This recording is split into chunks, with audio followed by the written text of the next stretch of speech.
Hey, everybody. So this week I came across a piece in the Wall Street Journal that I very, very much related to because I went through the exact same experience.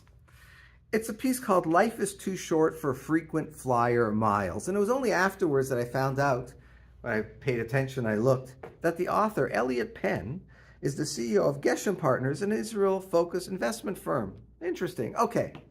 He talks about his credit card. And he mentions that my credit card company recently notified me that my annual fee would be raised to $795. He doesn't mention it by name, but he's most likely referring to the Chase credit card, the Chase Sapphire, not the preferred, the Sapphire. That's the highest level of card. And it's got that metal thing in there to give it a sense of gravitas and chashivut, importance. You got an important credit card over here. And it went from, because I had this card, the Chase Sapphire, and it used to be $550 was the annual fee. Now, that's also a lot of money. However, they gave you $300 back in credit almost immediately. You went to a restaurant, you used Uber, anything like that. Very quickly, you got your $300 back. So basically, it was $250. It got you into lounges. You would get good points, 1.5 to each dollar and such. It was worth it. But then they bumped it up to $795. And what was the problem? Not just that they bumped it up, but as he writes, but I shouldn't fret because I'd get thousands of dollars back in benefits. Here's the problem.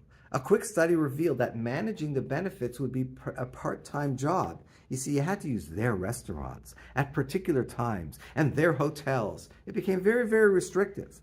I shut my account and moved to a card with a reward system that doesn't require a spreadsheet to track. And that's what I felt, exactly the same thing. I'm going to try and figure out how to get all my money back through this system. It just was no longer worth it. I dumbed my card down from the Sapphire to the Preferred. Still has that metal bit to make you feel you got an important card. And that's only $95 a year. I only get 1.1, 1-to-1 versus 1.25 per points per dollar, whatever, however it works. But I was not willing to spend all the time, as Mr. Penn did, to try and figure out how to get back his money. Two important lessons that we get from this. Number one is we have a concept that we say in Judaism, bittul zman, wasting time. Don't waste time. All we have is time. That's all we have in our life. Nobody at the end of their life, or very few people, let's say, at the very end of life say, I wish I had less time. Most people, some people who are going through a lot of pain might say that. But most people will say, I wish I had more time, not I wish I had less time.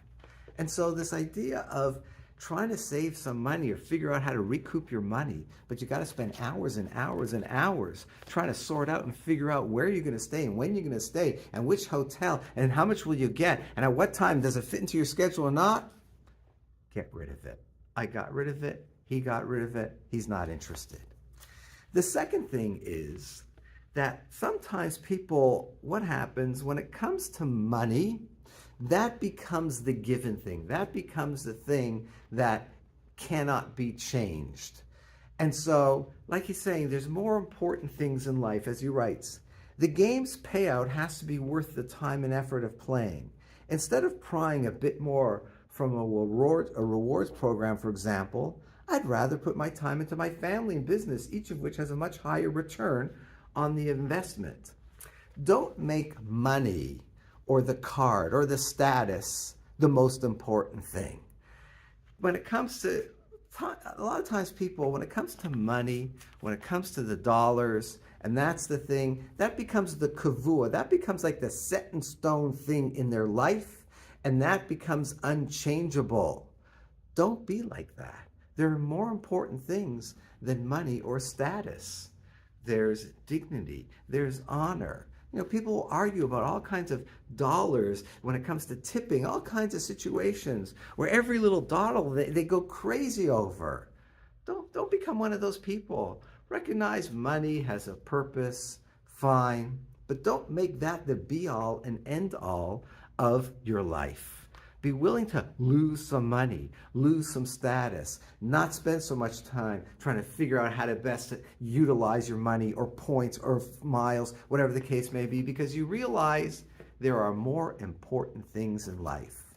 As he ends off the article and he says, what about the status of having this and getting into the lounges and this, that, and the other? Not worth it, he replied. The squeeze is not worth the juice. The squeeze is not worth the juice. Sometimes when it comes to money and status and frequent flyer miles or things like that, the amount of effort that goes in to pulling out the product is not worth it. Be open-minded enough to recognize when it's not worth it, and when it isn't, dump it. Get rid of it, because there's more important things in life. There's family, that he writes, business, there's God, there's the Jewish people, there's spirituality. Pull away from those things that they require a spreadsheet to be able to extract every dollar's worth out of the thing, and go live real life instead of this fake life that's bound up in frequent flyer miles, in dollars, in status associated with the Sapphire Chase card. Have a good Shabbos.